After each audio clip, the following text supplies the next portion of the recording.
My name is Dave. Welcome to another episode from the Arizona Ruins Archaeology Adventure Club. In our last expedition, we located and explored a major pictograph site hidden in one of the many canyons of the secret mountain wilderness near Sedona, Arizona. Today, Travis, Greg, and I are returning to the same general area, but this time our objective is to search out any cliff dwellings or other ancient structures that might be concealed high up in the canyon walls. We know there must be some. There are prehistoric ruins in virtually every canyon in this area, if you know where to look. But finding them takes a little intuition and a lot of work. There is an official trail that runs along the bottom of this canyon, and we follow it for a few miles. But any ruins would likely be high up on the cliff, hidden in alcoves and side canyons that aren't visible from below. To have any chance of finding them, we'll have to climb. Alright, so I think we're going to start bushwhacking off the trail and head up the side of this canyon, start skirting around up the canyon, see what we can come up with. Sounds like a good plan.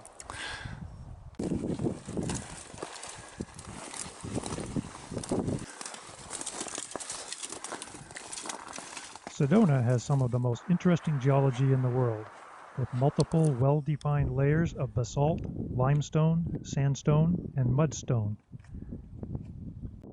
The cliff dwellings we're looking for require a hollowed-out location with a relatively flat floor and a substantial overhang above. These conditions are usually found where a soft layer of sandstone or volcanic tuft is sandwiched between two layers of harder rock, such as limestone or basalt. In this particular canyon, those conditions are most likely to be found near the tops of the walls. So that's where we go. Okay guys, so this ledge right up here, that's a good prime candidate. We should check out all on the base of that and see what we can see, okay?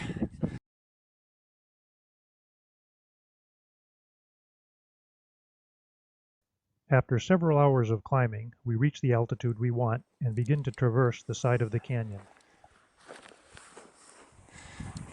Go check it out. It doesn't look like there's a ruin. It's not quite undercut enough. You never know.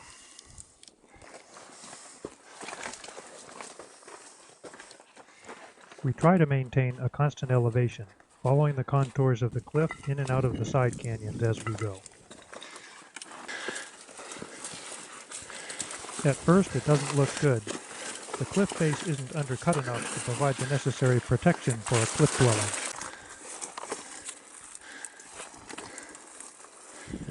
But after a while, conditions start to improve. This looks promising. Wow. See a wall? Not a wall. Not a lot. Something. Yeah, do that.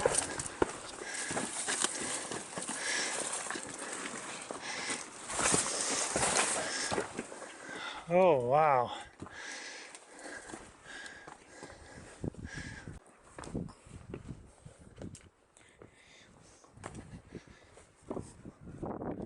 It's a Sinagua cliff dwelling, exactly what we were looking for. This one is in relatively poor shape, but it's larger than most and has one unexpected feature. Oh, Greg, look to your left. Oh! Yeah.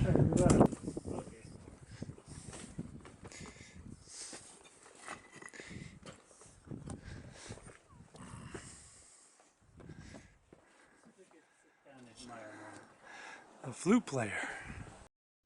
This pictograph of a flute player may represent Kokopelli, a mythical deity related to fertility and agriculture in Hohokam, Hopi, and Zuni traditions. Kokopelli is also part of Sinagua traditions, and there are Kokopelli pictographs at both Hananki and Palatki, two classic Pueblo period Sinagua cliff dwellings that are only a few miles from where we now stand.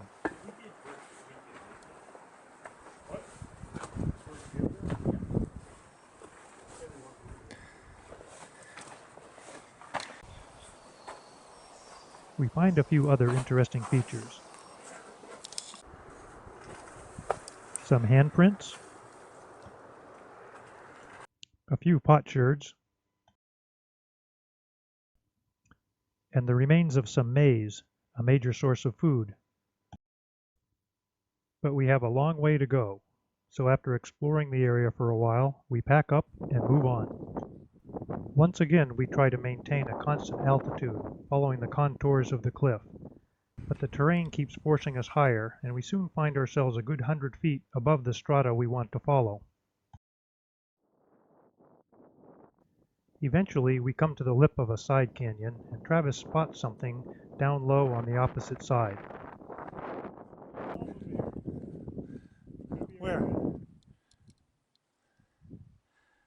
Oh, hey, yeah. Look at that.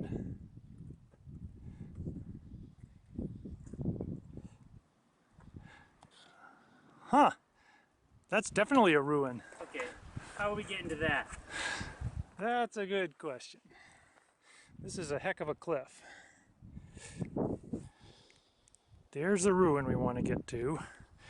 Obviously, no way to get to that from this side or from below. It looks like there's some kind of a route back up in the canyon.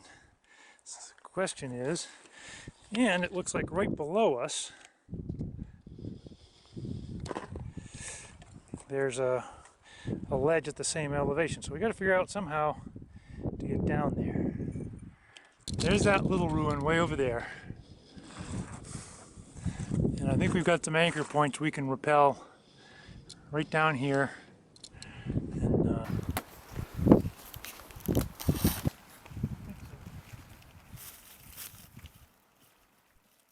The cave is about 80 feet below us on the opposite side of the canyon, and there is no obvious way to get there from our current position. So we decide to rappel down our side of the chasm, trusting that we'll be able to find a route across to the cave. We bring ropes on most of our expeditions, and from time to time we've ended up using them to get out of jams or to reach otherwise inaccessible locations. But what happens next is a 1 in a million twist of fate.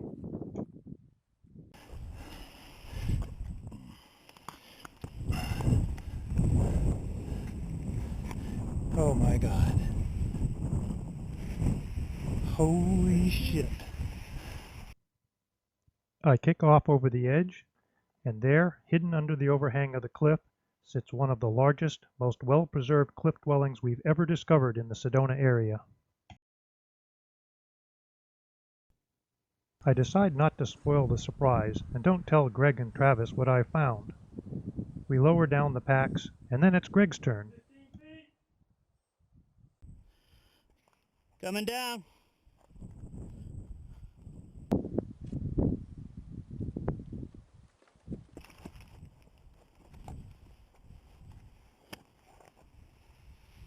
Whoa. This is amazing. I wasn't going to tell you. Stop right there and get a good airborne picture of it with your GoPro. Wow. surprised that there's a ruin here.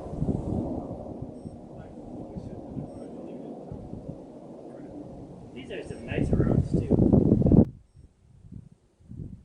Once we're all down, we recover the rope and explore our new find. This is another Sinagua cliff dwelling, our second of the day. The name Sinagua means without water in Spanish, and is used to describe an ancient culture that constructed cliff dwellings and pueblos all up and down the Verde Valley and Flagstaff areas between about 500 and 1450 AD. In the Sedona area, the Palatki and Honanki heritage sites both include large cliff dwellings that were inhabited from about 1100 to 1300. Based on proximity and stylistic similarities, this site probably dates from about the same period. So these potsherds are likely at least 700 years old. We finish exploring the site and record its GPS coordinates. I'm gonna go find that, get over that little ruin across the way that we first saw from the top. Okay. but we still have to find a way across to the small ruin we spotted earlier from the top of the cliff. It turns out we were right. There is a ledge that runs along this side of the canyon back into the mesa. It starts out wide and smooth enough to ride a bicycle over.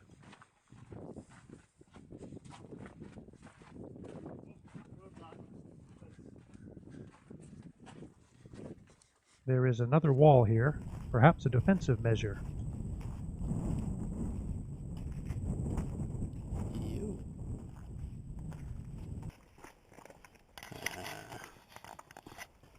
And then the trail ends. It looked like the bridge is out.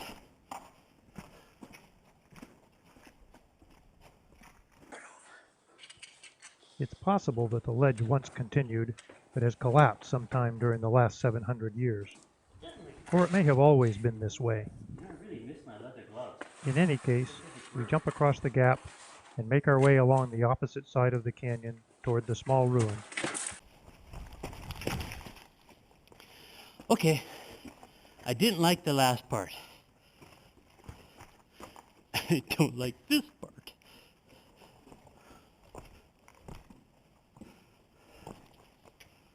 Okay. Yeah. Turn off and get set up over there for straight across.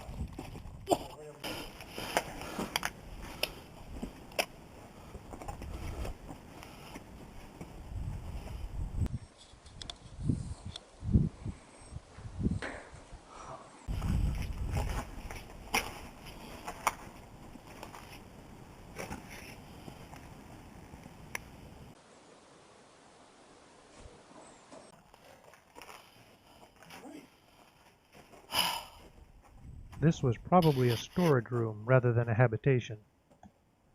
The Sinagua would have stored sun-dried squash, corn, seeds, and possibly meat for use during the winter. But there isn't much here now. Just a low wall, a few potsherds, and a nice view. After admiring the scenery for a while, we head back out, retrace our steps to the main ruin, and collect our gear.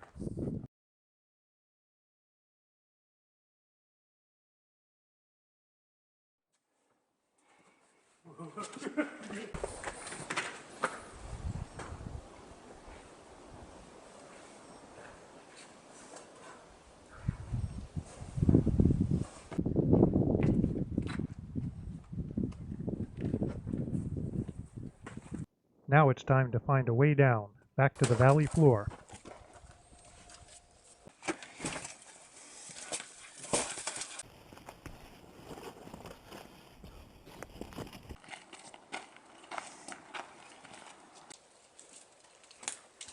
Eventually, we locate the main trail and head back to the trailhead. Looking at our ascent profile, it says 1,400 feet. That's how far up we went? I think so. 1,400 feet. It's been a good day. We've added 2 major ruins to our list of known sites. But we've only scouted a fraction of this canyon, and there are many other canyons in the area we have yet to visit. Who knows what we'll find the next time?